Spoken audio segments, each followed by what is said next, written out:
Welcome to another episode of the Project Reinvented podcast. I'm your host, Lachlan John McRae, and today we had the privilege to unravel the life and wisdom of a true maverick in men's health. Meet Dr. Orest the force behind Old Guy Talks to Me, where he is on a mission to help guys create kick-ass lives for themselves and the people that they love. Transitioning from a distinguished career as a periodontal surgeon to his current role as a coach, podcaster, and certified old guy. But don't let the cover fool you. Orest is a no-nonsense advocate for daily movement, lifting weights, hiking, and even Spartan race training. In this conversation, Orest and I delve into the essence of staying vibrant and reinventing yourself for a kick-ass life. We explore the vital importance of purpose, morning routines, and even cultivating meaningful relationships. Our dialogue goes beyond the ordinary, tackling challenges like intimacy, erectile dysfunction, and low testosterone. Orest also shares insights into testosterone optimization, anti-aging therapies, and the true meaning of holidays. So get ready for an authentic exchange as we uncover the layers of Orest's life, his Standard Academy program, and the wealth of knowledge he brings to the table. Stay tuned for a conversation that goes beyond the surface and into the heart of living that kick-ass life. So please welcome Dr. Orest Komaniski. I want to start off with a quote, and it's a quote that I love, and it's the idea is to die young as late as possible. And it's by a person called Ashley Montague.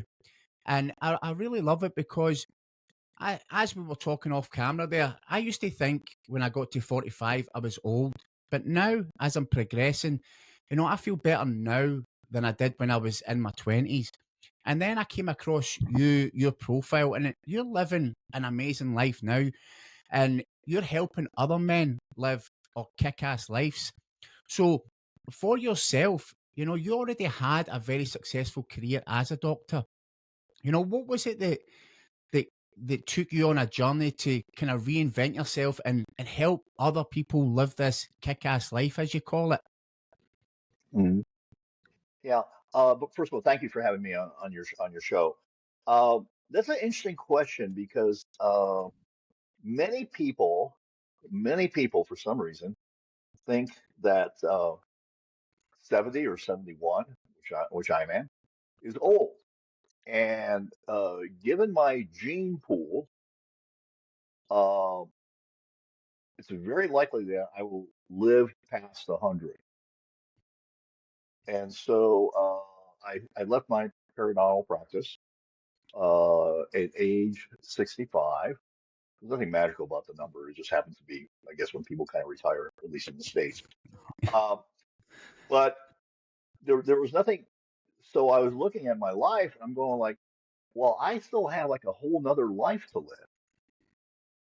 I mean, 30 years, 35 years is a long time. So the idea of uh, retiring never entered my mind. And the idea of, you know, playing golf every day was not particularly appealing because I know some men that do that and they're absolutely miserable.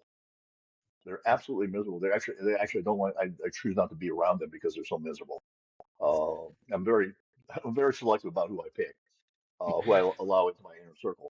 Uh, so I had a whole nother life, and somebody said, "Well, Oris, you should do that. You should do these things. You should do this thing." I started off with a podcast, and then somebody I knew said, let's create a coaching program that you can talk to." And so it gives me a sense of purpose uh, because my wife and I talked about this, the fact that I'm doing this, and she said, "What else would you do? I mean, if you didn't have this to work on and to develop and grow, uh, there'd be a good chance that I'd be drinking at 10 o'clock in the morning." You Yep, know, yeah, I could and understand that. that's not a healthy habit, and that happens a lot with older people, as they start drinking earlier in the day. Yeah, it happened with my dad. My dad retired, and my stepdad, and he started to drink a little bit more because he was so used to working long days. He was in construction, and then when he retired, he was lost, and he started drinking. Yeah, So what when it there's a statistic. I don't mean to be, uh, it's actually comes from a study that the Shell Oil Company did, that men who retire early die early. And I could understand that because, like what you spoke about a minute ago, purpose. Because since I was an alcoholic, and for a long time, I didn't have purpose in my life. And I didn't have anything that I was working towards or anything that was driving me. So how important do you think having a purpose is to living a fulfilled life, to living a full life?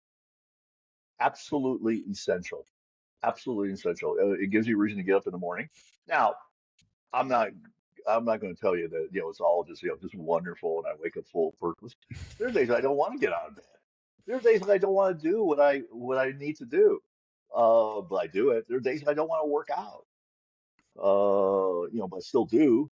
And so, part of success is actually doing stuff you don't want to do. That's a big part of success. A big part of creating the life that you want is there's a foundation work, and it's not particularly glamorous. It's not particularly exciting.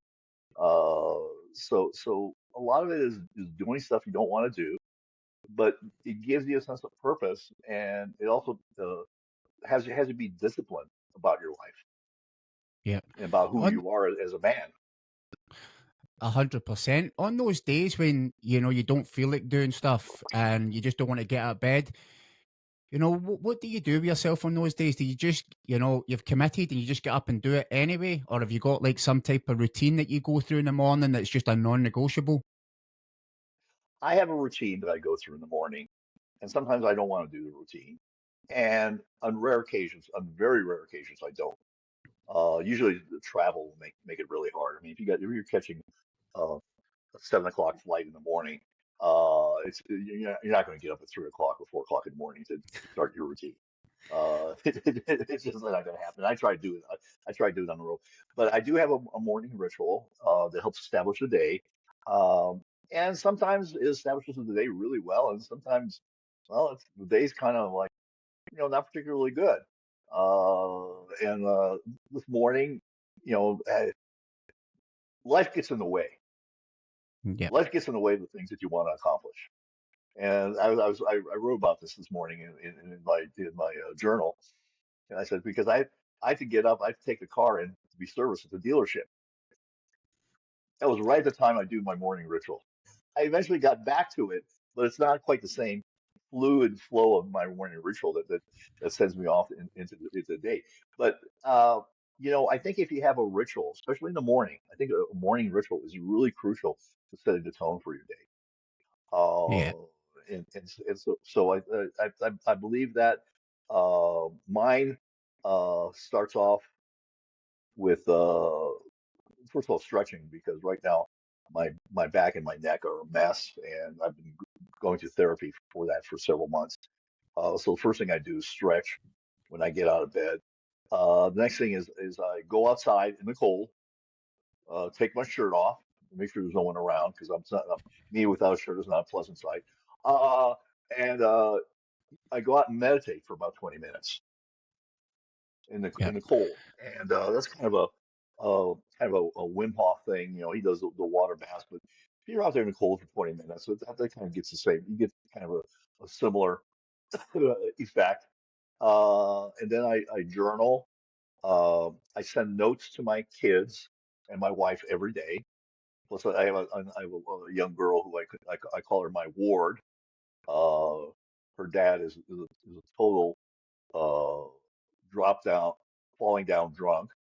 Uh, and so she doesn't have a good male role model in her life. So I try to be that. She's in college now, but and I journal, and then there's some things that I do that in terms of answering some questions.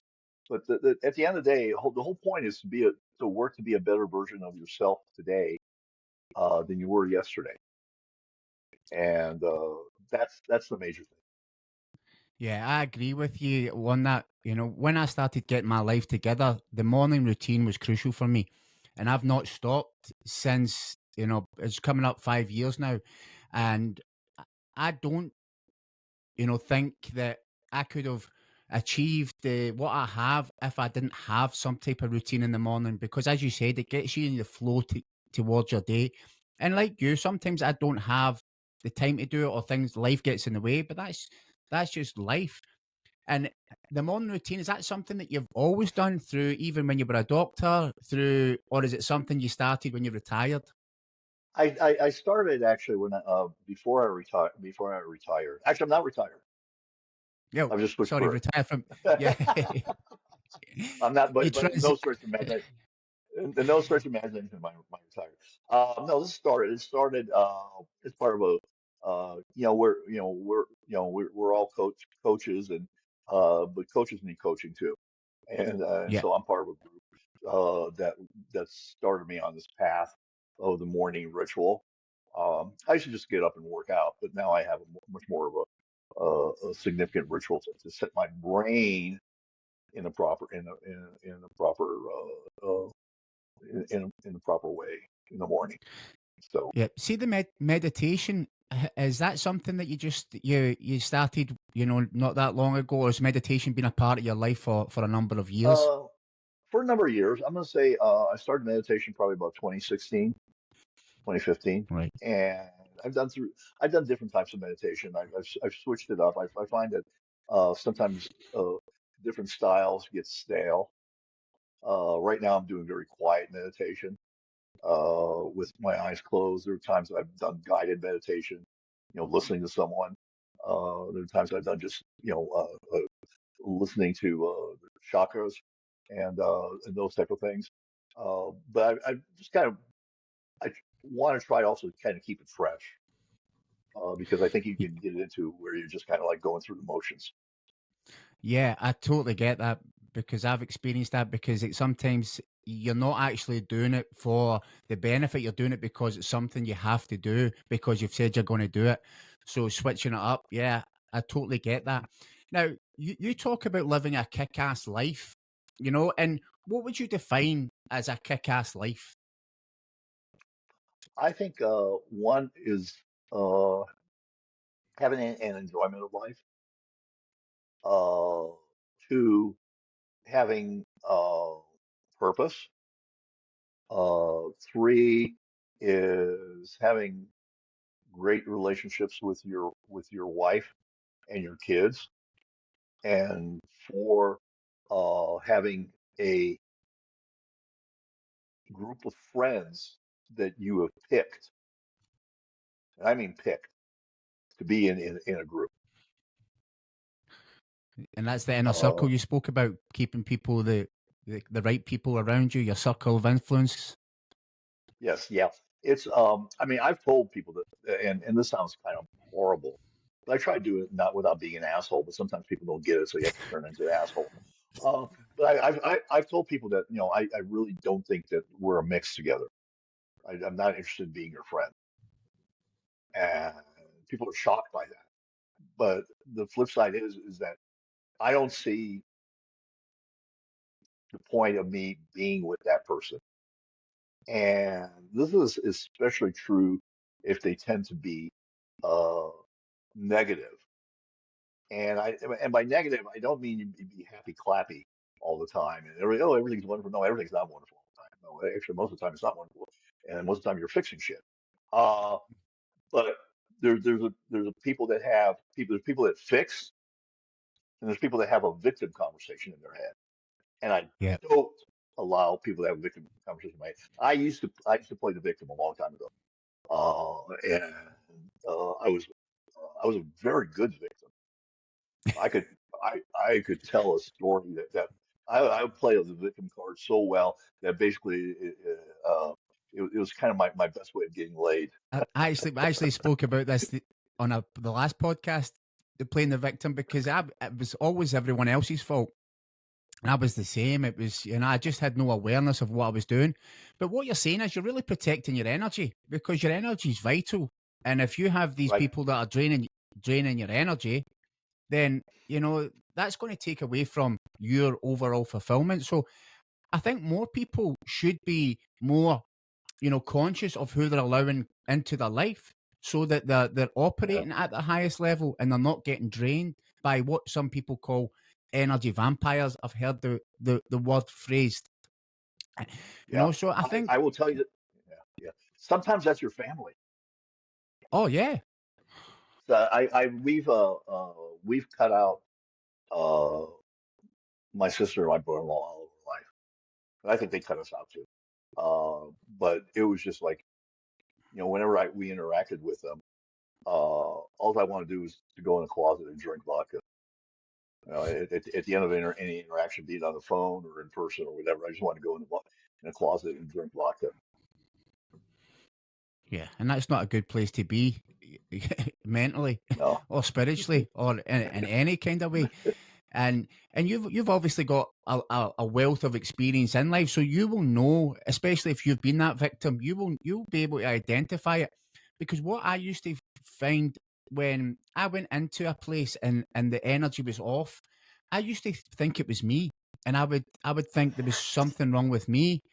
And until I started to understand energy and I realized that it wasn't me, I was just picking up the vibes from somebody else's energy, and I was taking it as my own. And when Yeah. I identified that, I was able to then say, right, well, I don't want to be in the company of these people. And not sometimes they weren't bad people, it's just that our energy didn't match. So I totally understand Yeah. that. Yeah. You don't have to turn someone bad into bad. And I learned that in my last engagement before I got married. I was engaged several times. I didn't get married until I was 40. And my modus operandi was beautiful, very smart women. That was kind of it. And so this last one, uh, she was a physician, and we were having problems, and she decided to go to that we needed premarital counseling, which is already a red flag. That's Yeah. already a red flag because everything should be just honky dory during the engagement. And The therapist finally, we got to the point where we parted, but I was able to part without making her the bad person. We just weren't meant for each other. She was good. I was good. She wasn't evil. She was actually a very nice person, but we just we weren't a mix. So that's the one thing that people do. Um, one of the things like when sometimes when we one of the things that I spend a lot of time is on relationships in my coaching program. And the guy I have men tell me, "Oh, you need to," but they're in a no sex marriage, okay, or very infrequent. That by definition, that's like zero sex to like three times a year or something like that. And they go like, "Well, it's her fault. She doesn't want to." And I'm going like, "Whoa, whoa, whoa, whoa. No, there's two people in this relationship. What are you doing to make her not want to?" Yeah. And and there's several things that men do. Uh, and I'll tell you three things to never say if you want more sex to a woman. First one, I want more sex. Okay, that's not going to go. Second one is I want more sex. And the third one, I think you get figured out. I want more sex. Yeah. Because essentially what you're saying to the woman is, let me use your vagina for a few minutes, and when I'm done with the hard pumping, you can have it back. It's a little wet, it's a little used, but it's still yours. And that's not particularly appealing scenario for the woman. And you get the whole thing, the guy begs his way or gets the woman drunk or both, uh, and they're having sex and she's just laying there, just wanting this moment to be over. And what you want is an enthusiastic lover. So why do you think that you're seeing, because I'm hearing more of this. I watch a lot of podcasts, and you're hearing a lot about, and I'm on some groups, and you're hearing a lot about this sexless marriage. And why do you think it is? Is it? I know it's down to the man, because women want to be loved, and they want to feel loved, and they want to feel, because sex is very different. Well, not that it's different, but women look for different things. So, what is the issue here when it comes to sex and marriages? Why are men in these marriages or putting herself in that position? I would say that the first thing that happens is it's a blessing and a curse at the same time. It's kids. It's kids and the challenges of raising kids. And the first thing when they're really young and they can walk, they're like 2 or 3 or 4, they come into your bedroom, and this and that, and it was kind of cute and all that stuff. Hopefully they stop that by about 6 or 7. If it goes beyond that, you're weird. You're weird. You got an 8-year-old in your bed. It's fucking weird. And so that happens. And you know, even though I was a very active father in my girl's life, I have 2 daughters. I was very active in terms of taking them places, blah blah blah. But the reality of this, most of the responsibility, even if your even if your wife is working, it ends up falling on her. It's like I mean, Yeah, I think we probably had like a 75-25 split, and so she gets tired. She gets tired, and if she said I'm not in the mood, yeah, she's not in the mood because she's been cleaning up shit, dealing with kids that are, maybe depending on what they're doing, they could be, screaming or whatever, or bad attitudes, slamming doors, homework, all that stuff. And then I think the other thing is that uh, guys start to be boring. If you want intimacy in your relationship, you always have to be seductive, and you always have to be acting like you're almost single. And I mean, towards if you're courting all the time, I mean, and I say stuff. I know I'm not going to have sex that day. I'm not going to have sex that night. But I say stuff all the time just to kind of keep it fun. Be kind of a little bit of a bad boy, uh, and I'll be flirtatious.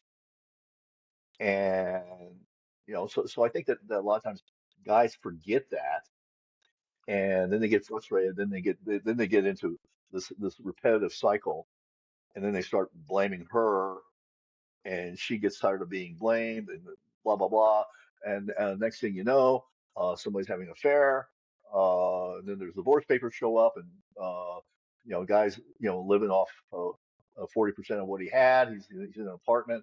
Uh, she's got the house. I always tell my divorced friends, look for the woman who's got the house over her ex-husband. so what can the men can if they're looking at the relationship right now and they're thinking, that they're talking about me, we're not having sex, and you know what can they identify as what they're doing wrong? Because I know exactly what you're talking about with kids coming into the equation, and it is difficult, and they do go to the mother all the time. But I'm always a big believer in love is a verb. It's what are you Yeah, doing to actively show that you love, not just saying I love you. Like I do what you do. I write little notes, I write text messages, I still do little romantic things for my wife. And but it's even at that, a lot of the times she's still too tired or she's not in the mood. But I understand that because I know she's got a full-time job. She's a mother to 2 children. She's run ragged. So yeah. as a man, how can we be better husbands, better, more present, connected, passionate husbands or partners? I think the thing I was talking about, being flirtatious, being fun, appreciating her, letting her know that you appreciate what she does. One of the things I've been doing for 25 years now plus, and this is just really inexpensive. Guys, put this in your Outlook calendar for every other week on a weekday. I go out and buy a dozen red roses every other week. And they got that little powder that you put in the vase, and you cut the roses at an angle at the end so they have more surface area for the water to go in. And I do that pretty much every other week. And the reason and to this day, my wife still appreciates it. And that just says I care to go to the store to go buy a dozen roses. It's like what, 10 or 12 bucks. I don't know where you're located. Say that again. Where are you located? Like, Oh, I'm in Scotland. when you're in Scotland. So, it's going to be, it's not going to be very expensive. Buy a dozen red roses, put them in a vase, and don't have any expectation. I mean, Yeah. this is not transactional. Like rose, sex, rose, sex, rose, sex. You just you're just building up credits, and depending on where you are, it's going to have almost immediate effect. But if you're having sex once a year, uh, you're going to be delivering roses for several months before you even, and you're going to be getting some puzzled look like, what the hell's this about? What are you Yeah. doing? What do you want? You want sex, don't you? And you just say, you know what? I just and just say, don't even say yes, I want sex. No, just say, you know what? I just wanted to let you know I appreciate you and love you, Yeah. and And that's it. that Just drop yeah. it and be mysterious. Back, as you said, back to acting like you're single. So, see, when you're coaching, Yeah. how do you approach that topic? And if you're coaching an older man, how do you approach that? Are they quite open to telling you that? Is it a conversation that comes up quite easily? Well, I have no problem talking about sensitive stuff. I mean, No, I just yeah. I mean that's one of my coaching questions is how in the intake is how often are you having sex? How often do you want to have sex? And how often are you having sex? So that's the intake process.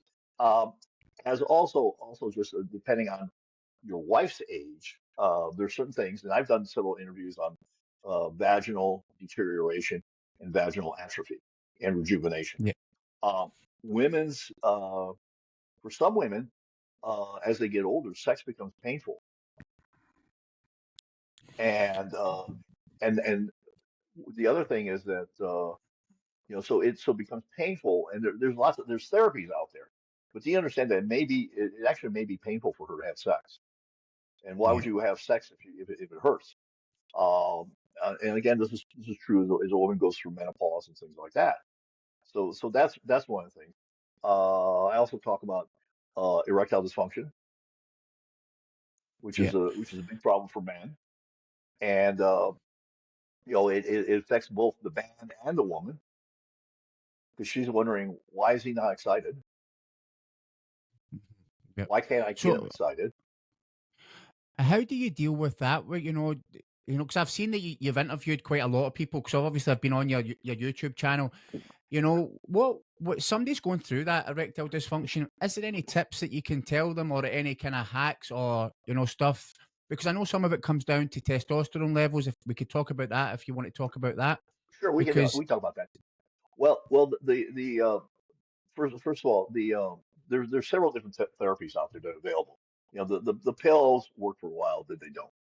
Okay, and then you go to other kinds of therapies. Right now, I don't know about in Scotland, but here in the United States, acoustic wave therapy is a big is a big thing here. And I'll give you a link to a device that's an at home. You can put it in the program notes. Um, yeah, but so this thing is actually this particular thing actually puts out the same acoustic signal as the in-office doctor's device.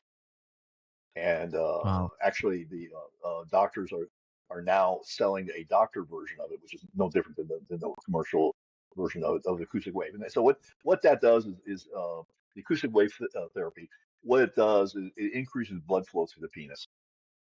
Okay. okay, And one of the things also is that a good portion of the blood flow, people think you just got to do the penis. So a good portion of the blood flow is at the base. Okay, okay, so and so you got to work that. And actually, uh, because I marketed this device, and I have one, but I have it's great for tendonitis and injuries. I get a lot of injuries from lifting heavy. I'm a power lifter, and so if I get like tendonitis or something going on or tweak a muscle, I put this acoustic wave and it gets blood flow. Basically, it increases blood flow, it increases blood vessels in an area that you use it. So that's really good. So we touched about testosterone. Uh, Erectile dysfunction is a blood flow issue, and it's not necessarily related to testosterone levels. Now, testosterone Okay. levels have to do with your libido, your sex drive, which kind of can be part of the erectile dysfunction equation, but it's a very different thing. And I'm speaking from I've been on testosterone optimization for over 30 years, way before it became popular, way before popular. And my primary care doctor, even to this day, still uh, uh, he just shakes his head when he looks at my numbers and what they are. Uh, and he goes like, "Why do you do this?" I said, "Because I feel great." Yeah. I said, and I've been his patient for about 35 years, and he's now showing the effects of low testosterone. His shoulders are caving in on his chest. He's gotten pudgy. I have another doctor that told me he got fat. Um, so so the testosterone is a thing that what's considered normal lab values right now is not healthy. As a matter of fact, one of the major companies, lab companies here in the States, have dropped the what's considered normal, the normal range. They dropped it from 1100 to 960. That's a 140 point drop. That's more than that's about a little bit over 10%, if my math serves me Oh, correctly. Yes. At the bottom, they've dropped too. So what used to be considered low testosterone is now falls into the normal range. And this range has nothing to do with healthy, because 20 years ago, the numbers were very different. 30 years ago, the numbers were very different in terms of what the range was. Um, and it's a problem for older men. Now, let's flip that over and talk about young men, because there's some comments that um, young men aren't as masculine as they used to be. And there is lots of hormonal truth to that. I have friends, physicians who treat uh, men with low testosterone, and they're continually telling me, and I also talk to young men about this, about their testosterone levels. They have young men in their 20s showing up with lower testosterone levels than men in their 50s and 60s. wow. And so, do you know what's the cause of this? Have you uncovered, why? Yeah, there's a thing. It's what the hell is this journal here? Uh, there's an article in the Journal of American Physiology, and they talk about lots of what they call endocrine disrupting compounds. A lot of the GMOs, a lot of the plastics, all the stuff, all the toxins that we have, the fertilizers, things like that. Uh, and what's happening is that in utero, uh, the testicles aren't dropping when they're supposed to, so they're not developing properly, and so consequently you get low testosterone production. The other thing that's happening, and this is what was a major part of this particular paper, and there was one. There's was the major authors are from Hebrew University in Israel, and then also one of the named authors, also a epidemiologist at NYU, New York University, and they were looking at sperm counts, and this has all sorts of ramifications. But they were looking at sperm counts in men, and sperm counts have dropped by 50% in the last 30 years. 50%. Holy fuck. 50% in the last, yeah.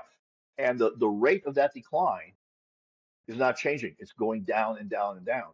Their prediction is if this continues at this pace, most of the men in the world will be sterile by 2050. So, and this is all the stuff Now that's going into food. food and all pesticides, all that stuff. And what's really interesting is that you're seeing some of this, and some of this is a style, but some of this also is that more and more couples are relying on assisted pregnancy with a physician or fertility, things like that. But the gynecologist that I talked to saying that a lot of times they find it's actually the man with the low sperm count that's the issue, not the woman. And so this is an issue. But you're seeing this also demographically. Uh, the United States, I believe, and Hungary. and Hungary is a whole different case, are the only countries whose birth rate is exceeding the death rate. Now, that would not be the case in the United States if it wasn't for the United States being heavily Hispanic, which tend to, the culture in Hispanic families is to have a lot of kids. But Yeah. you look at Japan, they're not even close to replacing the people that are dying off. Most of Europe, they're not replacing the people that are dying off. Hungary is the exception because they're actually paying people to have more than two kids. You get some sort of payment from the company so to have extra kids. so so this is showing up in terms of birth certificate, birth birth rates around the world. And I suspect if you look at Scotland and in England, the same thing. They are not replacing their population. That blows my mind. And I've never heard. I've heard of the population as there is an issue because not that long ago they were saying that there was too many. There was going to be too many people, but now the study's shown is that the Elon Musk spoke about it, about how the population is decreasing at a scary rate, and this is obviously even scarier now that by 2050 that men will be sterile, and that would take away what is to be a man. And if a man can't reproduce, then that's one of the main reasons he's supposed to be on this planet, on this earth. Yeah. Yeah. And I mean, this is like I said, this is not tinfoil hat shit. Okay. This is No, I believe, yeah, this is a physiological reviews of the American Physiological Society. Highly referee. You don't get it. You don't get to write in there unless you've been checked and everybody's looked at all your data. Da, da, da. And this is like a 40, 50 page report article on it that talks all about this. Um, it was published in 2015, or I'm sorry, published in 2016. It went online in 2015. But yeah, it's called Male Reproductive Disorders and Fertility Trends, semicolon, influences of environment and genetic susceptibility. Like I said, this is not tinfoil hat shit. There's a lot of yeah. tinfoil hat shit out there. But this is definitely not it. And yeah, Elon Musk is looking at demographics, and it's a huge problem in countries where, okay, that not to be so self-centered, but as we're getting older, we're going to need to be taken care of. Who's going to take care of us? No, you know, 100%. Because there's Chris Williams talks about this a lot. He does a lot of podcasts, and he talks about this same type of thing. And that's what he mentions. He says, who's going to take care of the older generation? Because the way that it's going now, that there's not going to be enough people. So, with Yeah. this low testosterone, obviously when you're having, optimized testosterone or you're getting support, that reduces the fertility anyway. So if you were, getting TRT or whatever it may be, you can't have kids on that anyway. Is that right? Well, yeah, you're right. There's strategies of working your way around it to increase with I can't remember right now. I can't remember the meds, but there's strategies to increase your testosterone without affecting your sperm count. But testosterone will kill your sperm count. So Right. some men will bank testosterone, and there's actually several private equity groups are building sperm banks in anticipation of this need. But what's her name? The lady who was one of the authors on the book. She has a book called Countdown, and what she talks about is one thing. Shauna Swan. Uh, she talks about that the what was considered an acceptable sperm count for you to donate to the sperm bank has been dropped. It keeps on dropping because they're having a harder and harder time finding suitable sperm donors that fit in the parameters of the number of sperm that they're able to generate. Wow. It's actually, I'm going to look at that. So it's Countdown. What was the lady's name? Countdown. Shanna Swan. Shanna SWAN. Swan. Yeah. I'm going to look more into this. So, obviously you're well versed in this. If somebody does have low testosterone and they're worrying about their sperm count and they want to stay fertile, what would you recommend, just a natural way to increase the testosterone? I don't think there's any way, be real honest, or at least this is my opinion. I'm not a physician, but I've talked to enough. There's not enough. You can increase your sperm count naturally. I'm not your sperm count, but your testosterone naturally, but not in any significant way. Not in Right. in a significant way. And all these supplements that they advertise and things like that, yeah, they do increase your testosterone levels, but not in a significant way. Uh, you know, they have to work a little bit in order to be able to advertise and sell them as boosting testosterone. They do, but not in a significant way. And so Yeah. the only way that I know of uh, is to take is testosterone, and how you get it is real important. Uh, where you get it. There's different modalities. Like I said, I've interviewed several different people about this, and I've tried different types of modality. Uh, with right now I do injections twice a week. It's no Okay. big deal. And so what are you, if you don't mind, what is it you're taking? Is it testosterone C, cypionate, ethionate? Yeah, yeah, yeah. So since I'm sipping, yeah, Okay, because because I've been looking at it myself. I'm 45 now. Like you, I want to have a quality of life that I don't want to be restricted. But in the UK, they're so against it because I know in America it's quite easy to go and get TRT. You can go and get it quite, freely. Here in Scotland, that's not the case. In England, the UK, it's not the case. I've been to the doctors, I've been to the hospital on 2 occasions, and my levels are low, but they're not low enough to be put on any type of support. So yeah. I've Well, been because looking at it. they're teaching they're treating to the numbers, to the ranges. Yeah. And that's what you're saying. The numbers are lower now, and they're probably even lower in the UK than in America. Hmm. So it's I don't actually know what the numbers are here. I would have to go and look at that. But I know that they don't want to be, helping people out with this. And in the UK, certainly, it's not something that is readily available, and that's why people have to buy it on the black market, or they have to buy it online, or they have to run the risk of not knowing where it's coming from. But what's the benefits of it? Of optimizing your testosterone. What benefits do you see from it? Okay. First of all, it's a monster antidepressant. It is Yeah. a So mental monster health. Yeah, mental health. I went to New Zealand about 4 years ago, prior to COVID, well, with my daughter. And about day 8, my wife's going, we were on the phone. She goes like, "What's wrong?" I go, "Oh, nothing's wrong." And day 10, we're on the phone again. She goes like, "Did you take your testosterone?" I go, "No." I didn't want to, take it into a foreign country, deal with somebody at the border checking my luggage. Next thing you know, everything because I mean everything I have is under this prescription, so it's not that. But I just didn't really want to figure that out.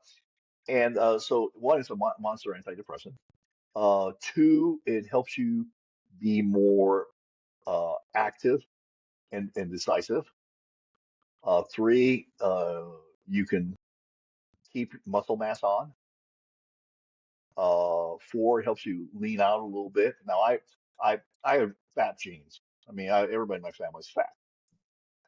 There's not much I can do about it. My mother was 300 pounds. My sister's obese and morbidly obese and in a wheelchair. Everybody in my family has been fat, and so there really is. It's just something in my gene pool. But I know that if I was not on testosterone, I'd probably be 300 pounds too, and Wow. complaining about sore joints all the time. It helps you with your heart, helps with your attitude, bone density, all sorts of benefits from that. Yeah, that's mind blowing. Because I've spoke to my friend about it, and that's the one thing he said was mental health. He said that because he's in the kind of fitness industry, and he says the moment a man goes on that, his quality of life. And he says, I'm not talking about his muscles or his looks. I'm talking about the quality of his life, how he lives his life, how he feels, how he conducts, the energy he has with his family. He said his whole quality of life improves. And it's not, because people have the misconception, he said, that people think people taking steroids, it's all about muscles, building muscles. He said there's so many guys on it for very different reasons. And he says Hmm. one of them is to feel better. It's just to feel better and have a better quality of life, day to day living. Yeah. Yeah. No, it's um, I think the antidepressant effects are often underreported, and you do feel better. As I said, you feel more decisive. You have a better outlook on life, and one of the things why a lot of myths exist about testosterone um, is that it's not patentable. You can't get a patent on it, and it's cheap. And Yeah. that's something that drug companies don't like. They like stuff that you can patent, and they'd rather give you a patented antidepressant than have you be on testosterone. And Yeah. So it's just back to money again, you know, isn't it? And that's yeah, a yeah. lot of with these herbal remedies that, like, for example, 2 weeks ago, I had a chest infection coming on, and it felt like it was, I've had COVID a couple of times, and it felt like that. And my friend gave me a herbal remedy. I took it for 2 days and it was gone. And, it was just stuff that I had in my cupboard. It was ginger, garlic, turmeric, black pepper, cinnamon, and it boiled it in a pan. I drank that for 2 days, and it basically stopped it. Whereas before, I was I was kind of laid out for 2 weeks, some even 3 weeks last year, and it's these they don't push these kind of more natural, where the Chinese have been doing it for hundreds of, if not thousands of years with great success, but they'd rather give you, these synthetic, tablets or whatever it is that they want to sell, because it comes back down to the money again. Hmm. So see, when it comes to the testosterone, because I know you've done a bit in the anti-aging as well. Does that cross over into the anti-aging as well? Does that help with the Sure. anti-aging side of it? Actually, yeah, yeah, it does. All the other stuff works much better if you're hormonally optimized, both men and women, from peptides to stem cells to exosomes, platelet-rich plasma, all that stuff. And you can call me a conspiracy theorist, but I was training for a Spartan race. That's I don't know if they have those in Scotland. They're obstacle courses, and Yeah, I know what you're talking about.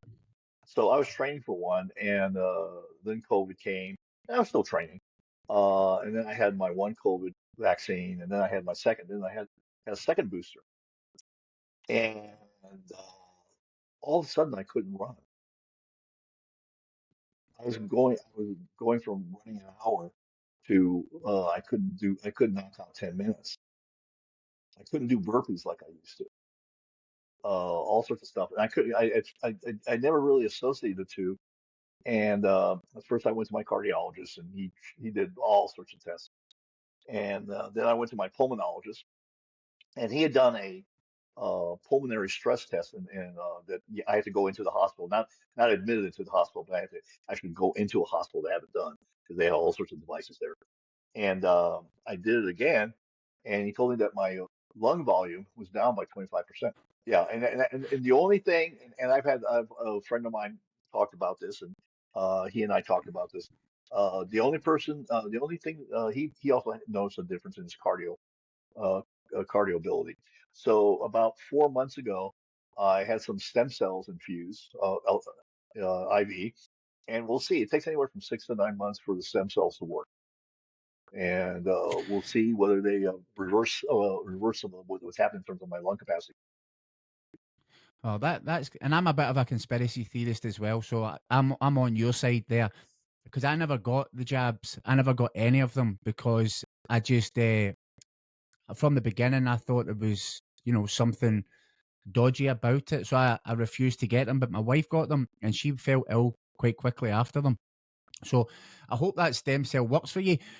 Now, what is, see, the stem cells? Because I hear a lot about it, but I don't actually know what it is. So if you're getting stem cells put in, what does it, obviously, I must say very different types of it, but what's the kind of general, idea of it?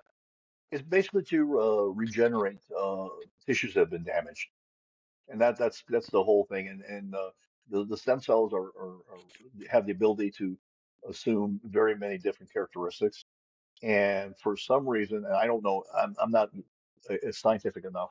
I have interviewed a physician, really smart, about stem cells, and she was telling me that the stem cells actually can figure out where the damaged cells are in your body. Now, as a general matter, a lot of times people will inject stem cells directly, let's say into a bad joint. Because I've had some of my friends have gotten stem cell injections into their joints for bad knees and things like that. So, and then they basically regenerate tissue.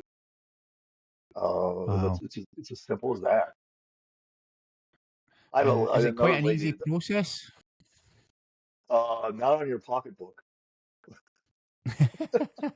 It's really expensive. Yeah, there's a yeah, no, it's expensive. It's you have to have a pretty good wallet to be able to afford it. It's thousands of dollars. Uh, Wow. and so it's not readily available. But there's other things that are not quite as expensive. Well, platelet-rich plasma is one of them, and I mean that's a few $100s. Um, but most of it, like I don't know the medical system in Scotland and England, but the doctors that do this don't take insurance. It's all you pull your credit card. When you go in, you pull your credit card, and Yeah. you expect a four-figure, maybe even a five-figure bill. Wow.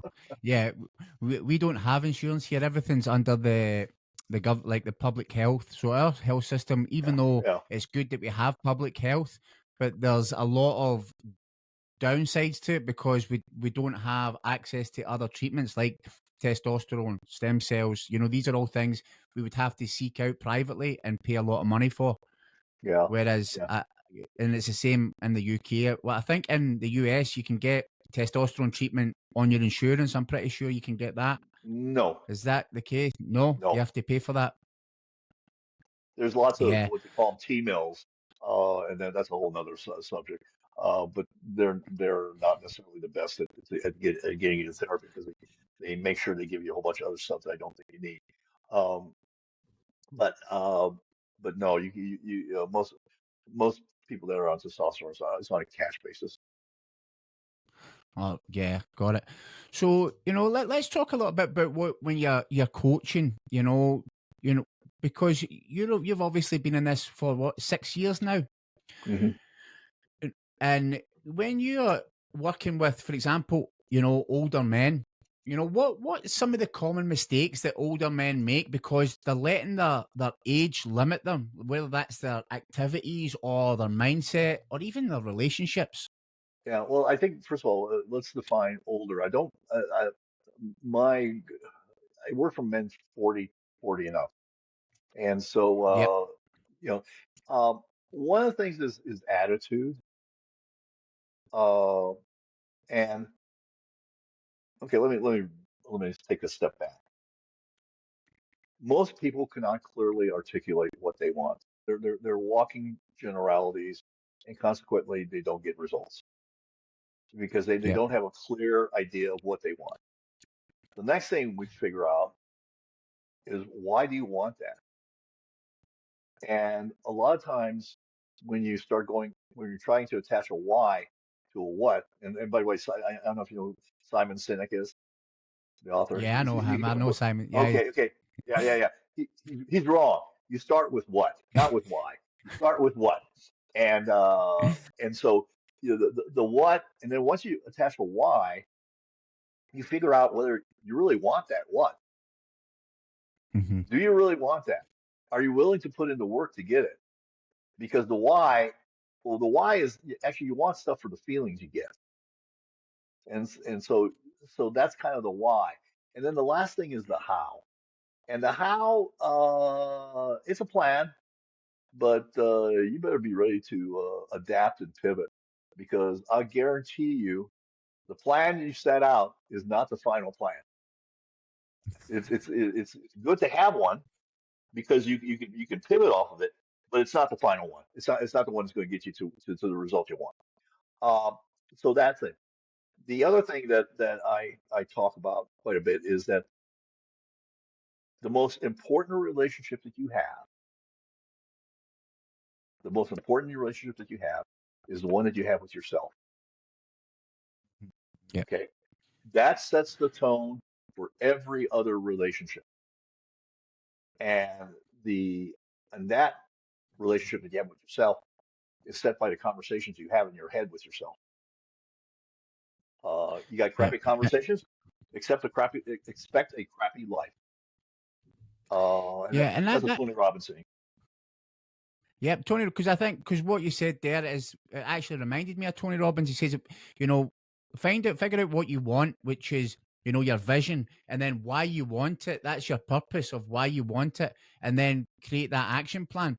But when you said a minute ago that, you find a lot of people don't know what they want.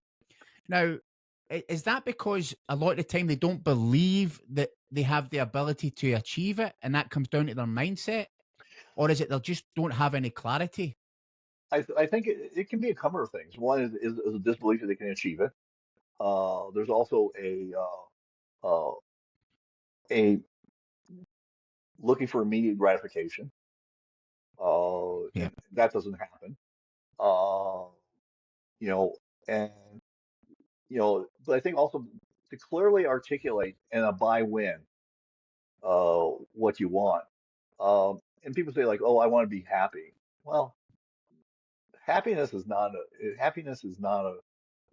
goal. Uh, and and part of also is that I tell men is that my job is not to make you happy. I am not here to make you happy. I'm here to help you achieve what you want, and then you can make yourself happy by achieving it. But I'm not here to make you Yeah. happy.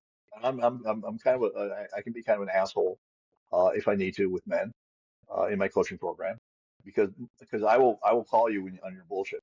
I will call you out in a second, especially if you're saying stuff that does not match up with the reality of your life.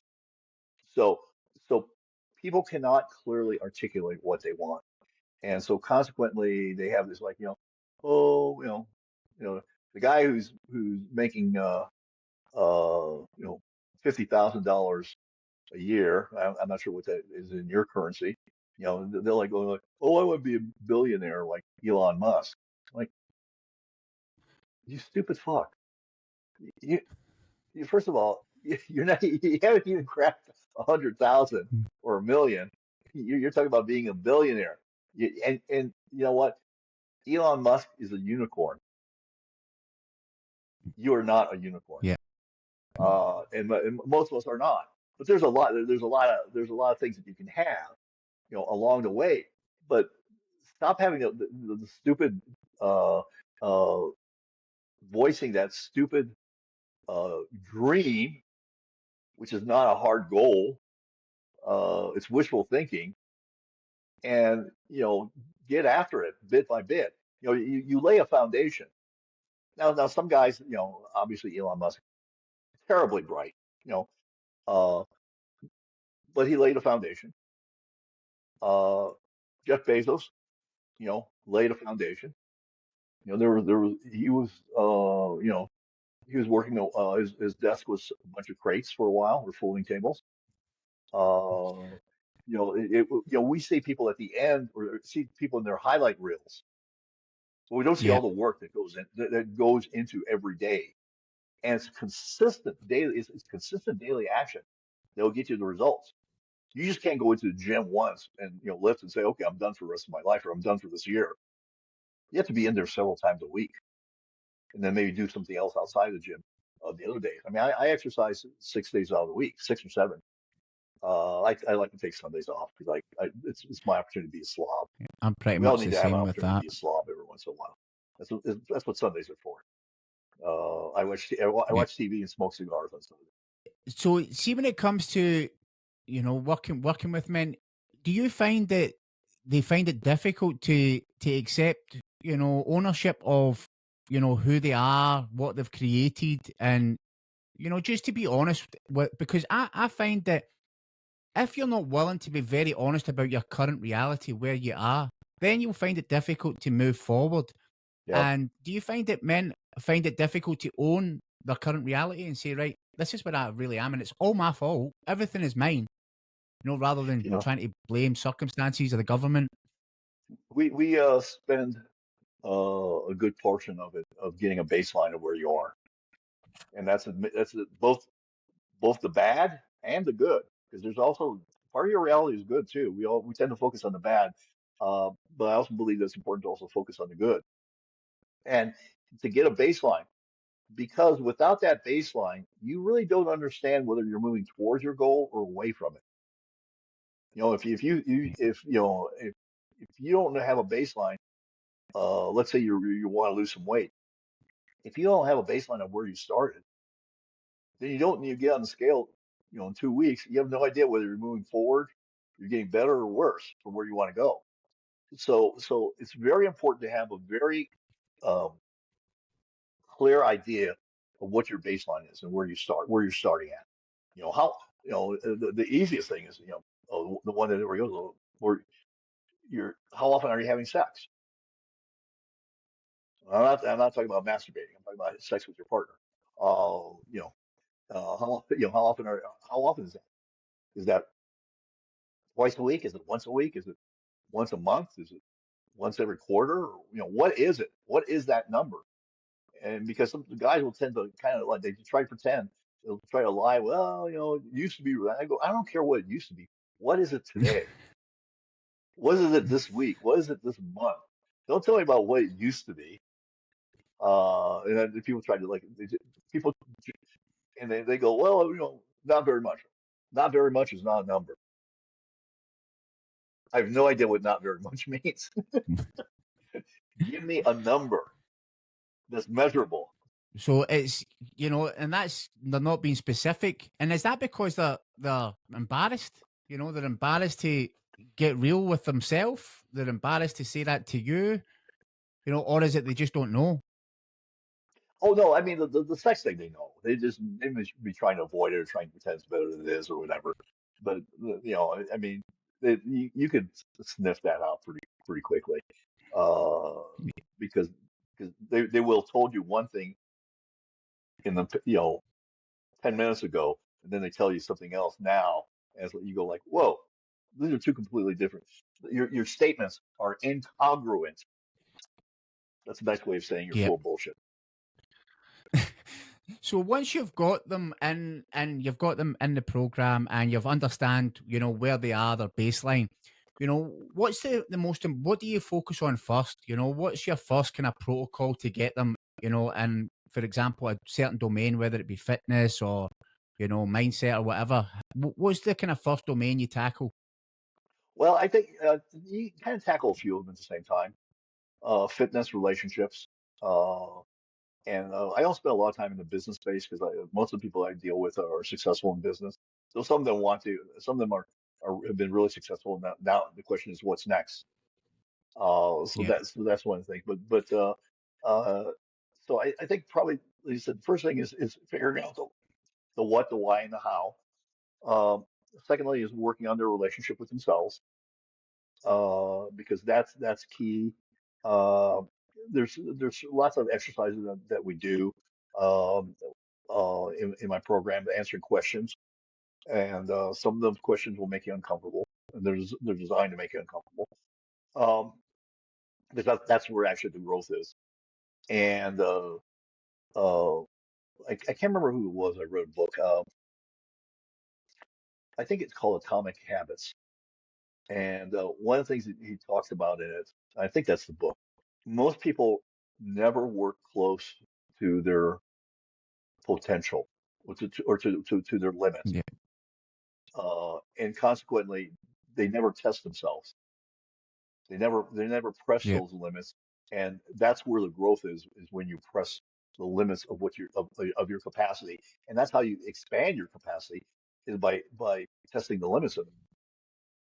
So Yeah, it's most people don't do that.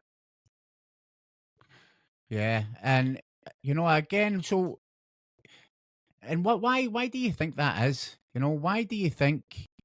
Is it because they've not had somebody to push them, or they don't have the drive, or they just don't know how? I think all of that is true, and the one of the major things is that when you are at your when you're pushing at your limits, it's hard. It is hard, to push at your limits. It's not an easy thing to do, and it may not be sustainable 100% of the time. You maybe go back and forth, but it's hard to it is a challenge mentally. It challenges you mentally uh, to to work at your limits. I know that when I go to the gym, I had a little bit of an injury, so I had to step back on my weights, uh, and so I'm about uh, I'm working back to get to where I was, which was kind of at the farther end of what I could lift. But it's hard to do, um, especially coming back from an injury. But it's a mental thing. It's as much as mental as anything else. So really the psychology of it is really pushing yourself, and again, uh, surrounding yourself with people that will push you. We Yeah. lived, we just moved. We used to live in a 55 and older community, and they had a very good gym there. And I went there, and I like going like everyone was old in there, and there was no one there that was pushing their limits. And I found that after a while, I wasn't quite pushing my limits the way I did it. So now we moved, and we're no longer in that 55 and older community, and I go to a regular gym, Yeah. and it's there's a lot of grunting, there's a lot of noises being made. In the other place where if I made a noise, people would be wondering, oh, are you okay? Are you okay? Do we need to dial 911? No, no, you don't need to dial 911. I'm fine. Look at home. Just leave me alone and let me get on with my workout. You Yeah, know. yeah. Well, But go ahead. see I'm when you're sorry. working with see when you're working with men who are getting to the age where society is telling them, that this is the age that they should retire. Men who are they feel the societal pressures to kind of conform to the traditional expectations of aging, such as slow down or retire, because you haven't done that and you're living your best life right now. So what do you tell other men, who might feel that they have to give into this bullshit? Well, you don't have to. That's the whole point. You don't have to. No one. You don't have to retire. You may make a decision to do that, uh, but you don't have to. And you maybe you just switch gears and do something else, like I did. Because to be Yeah, real honest, I was done with being a periodontist. The last few years, I hated actually going into the office. I was really done, and so it was time for me to leave. But yeah, even if you switch careers, you need to keep busy. And I don't mean getting a job as a greeter at the Walmart. I don't know if you guys have Walmarts there.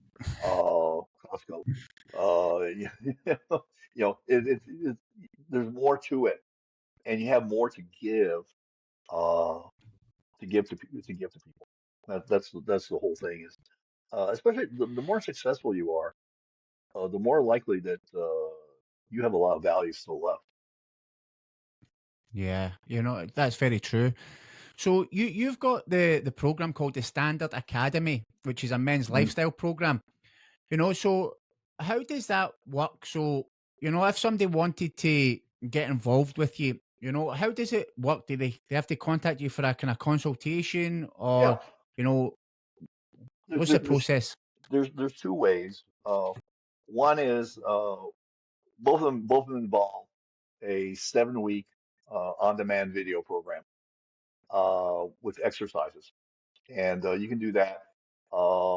And you also get a email from me every day with a short video that makes you sure you stay on pace. Work with me one-on-one for 12 weeks, and we have 1 hour uh, Zoom calls, and we go through the video on demand and go beyond that.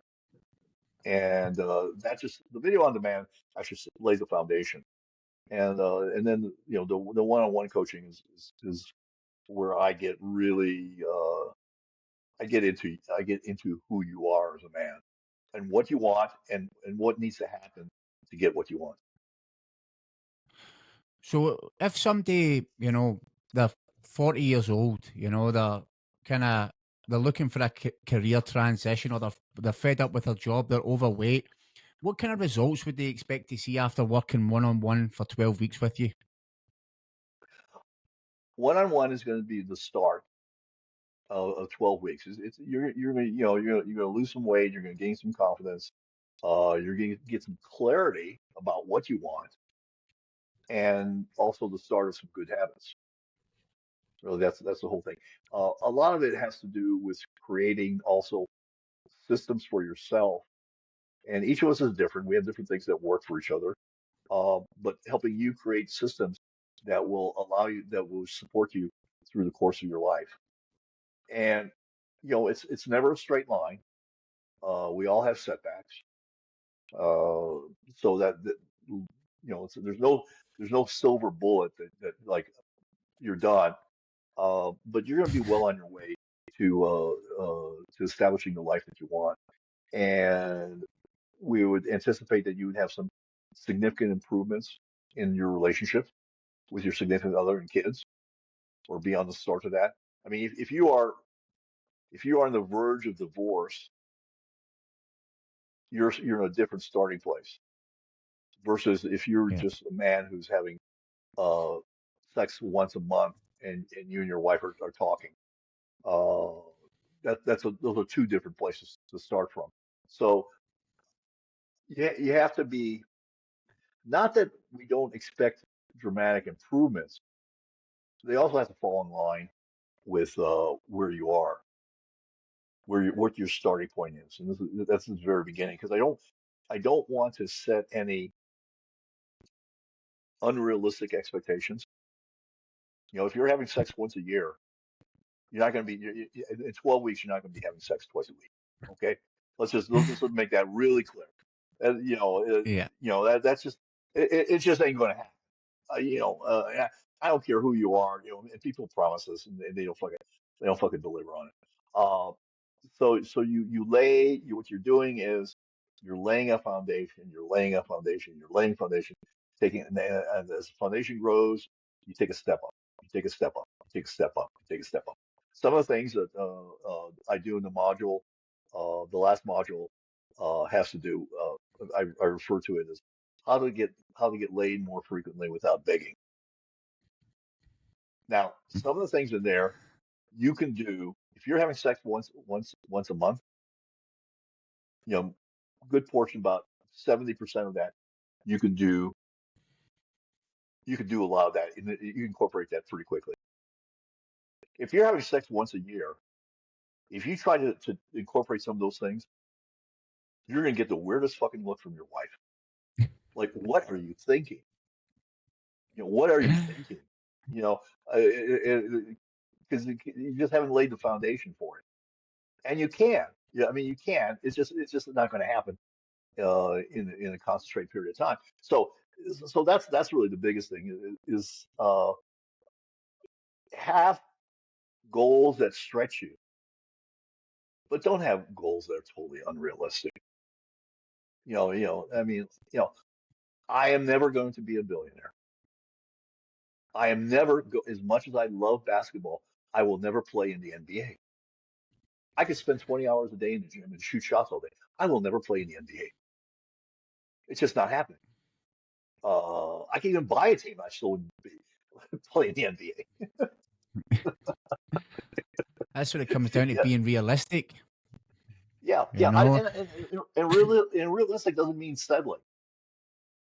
No. Realistic does not mean settling. But like I said, the guy says like, "Oh, I want to be a billionaire like Elon Musk." Come on. Come come back to me when you've made a million, and then we can talk about it. Yeah, yeah, Yeah. exactly. And guys are like that in a lot of different situations. And the other thing is that a lot of times the guy will blame the woman, and there may be some truth to it. There may not be some truth to it. There's probably a little truth in a lot of in some fiction too. But the only person you can really control is yourself, Yeah. and how you show up in a relationship will change the course of that relationship if it's not going well. Because when you show up as a different man who takes responsibility, then that's called leadership. And people want to be around leaders. Yeah. I agree. It's very powerful, and power, a powerful man, power is an incredible aphrodisiac. I get you on that one because and what about respect on that as well? About having respect in the relationship? Pardon me, I'll go ahead. I'm sorry, I didn't mean to have that No, no. I was just about respect because I got asked a question yesterday. Would you rather be liked or respected? And, you know, and obviously I would like to be both, but, respect is something that you earn. And if your wife doesn't respect you, in the marriage, then that's going to obviously impact the relationship because she doesn't see you as a man that she can, maybe count on or respect. Yeah, And absolutely. how does that play into it? Yeah. People say like, well, what's the most important thing about being a man or an alpha man? Because I don't everybody talks about like masculine toxicity, which I think is bullshit. Um, the most important part of being a man is to be a gentleman. It starts there. And so what would I'm very in agreement with you here. I don't believe in all this toxic masculinity, you know, but being a gentleman, you know, what does that mean to you to be a gentleman? I think it means one is that you take care of those around you. You treat them with respect and love. You're there to as a protector. Um, you're there a little bit as a bad boy. It's you're not. It's not all. It's not all good. You're funny. You're respectable. You're industrious. Uh, and this is something I don't do often enough. You open the damn car door. Yeah. Uh, I don't do that often enough. When I do, it's Yeah. noticed, but I don't do it often enough. Little things that are considered to be gentlemen add up over time with your wife. They Yeah. do add up. Uh, Again, I'll get back to the number one thing that I have all my guys start on. Go to the store, buy a dozen red roses, and do it every other week. Why every other week? Because the roses die in about 5 to 7 days. They get thrown out, Yeah. and you let a week go by, and then they show up again. Put that in your Outlook or Google Calendar. Do it on a Wednesday or Tuesday when it's not expected. It's not a Hallmark holiday. It's not damn Valentine's Day. You see a pathetic guy in the supermarket on Valentine's Day buying, roses that normally cost $10. They're $50, and a box of chocolates, and thinking that's going to solve his life. No, it's not. It's too late. It's too late. It's not enough, and Yeah. it's too late. No. So, if you get you know, any just closing bits of advice, or it's just, first of all, how I'm going to put down everywhere to contact you, all your links. I'm going to have all that on there. And is there a link for a discovery call or anything that you want me to Yeah, enclose? if people I'll need to get in I'll touch go ahead. with you? I'll have a call for discovery call. It's a short, uh, 20-minute call. It's not something where I'm going to try to sell you anything. You don't need to have your credit card handy for that call.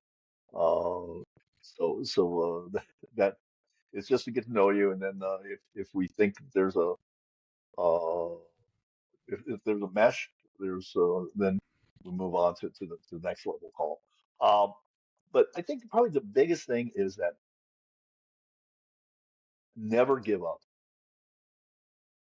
Yeah, I love that. Every day, every day I get up, and my wife thanked me for doing this, for fighting to keep the decrepit man old out, to keep the Yeah. decrepit old man out. And I've had some medical side in the last in 2022. I had an ostomy, which is where uh, they separate your intestine from your anus, and you get to shit it into bags through your stomach. It's life altering. Fortunately, I got Wow. put back together. 5 months later, I got put back together, and I'm back to normal.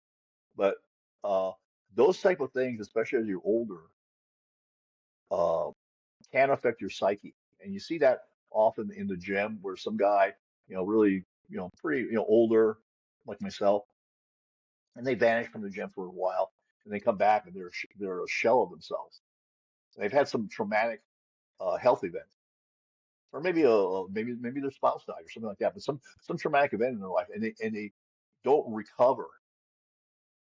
And part of the recovery, a lot of the recovery, is a mental determination to not get old. Yeah. As I used to say, one of my taglines used to be like, just because you're getting older doesn't mean you have to get old. Yeah, and that's what I love about you, because old is a state of mind. Old is a Hmm. state of mind. That's what I believe. And I'm going to be like you. I'm going to be hitting that gym when I'm in my 70s, 80s, 90s. I'm going to be working out until I'm gone from this earth, because Hmm. I know the difference in my life when I hit the gym and I work out, and also when my relationships are good, because I know when shit's bad with my wife, my head's a mess. So all these things I've learned to keep everything that I can in my control, make sure that I'm doing what I'm supposed to be doing, so that the other parts of my life are running smoothly, and that's including the gym, the relationships, my business, my health, all of that. Yep. So old is just a state of mind. Okay. Yes, it is. Yes, it is. Yes. So I'll put all the links in there. Orest, is there anything that you would like to discuss that we haven't spoke about already? I think we've talked a lot. The other thing, and I'm just gonna, because I know we've gone long here. Take the time to say a prayer every day. Say a prayer. I'm Catholic, uh, and one of the things that when we get around to holidays like Christmas or Thanksgiving in the United States or Fourth of July, there's all this all this stuff that goes on with it. But take a moment to celebrate the true meaning of a holiday, the true meaning of Christmas, if or the true meaning of Yom Kippur, or whatever whatever your religion is. Uh, there are times that we fail to do that, and I'm not, yeah, you have all the other stuff going on. We do too. I mean, we do too. Get the presents for Christmas and this and that, all that. That's great. But also take a moment to celebrate, to understand, and the true meaning. We always try to go to church on Christmas. I mean, we go every Sunday or Saturday evening or Sunday, but bring God into your life. And I totally love that. I love that's a great thing to end on, because it's just that for me, it's gratitude. It's just, being grateful, and, knowing that there's something greater than you is the reason why you are here, and just be thankful for that. Absolutely. So, listen, honestly, I must thank you. I've thoroughly enjoyed my conversation today. You know, you're a true inspiration. And anyone who wants to catch him, you catch him on Old Guy Talks. He's got his own podcast, his YouTube channel. I'll have all the links in the description. And you go on there and, you know, you're going to get a treat because there's various different conversations, different topics. And, you know, it's just a very entertaining channel. And you're such a gentleman. So, you know, I've really enjoyed today. Thanks very much, Orest. I truly appreciate your time. All right. Thank you for having me on. It's been an honor. I just want to close with a big, massive thank you.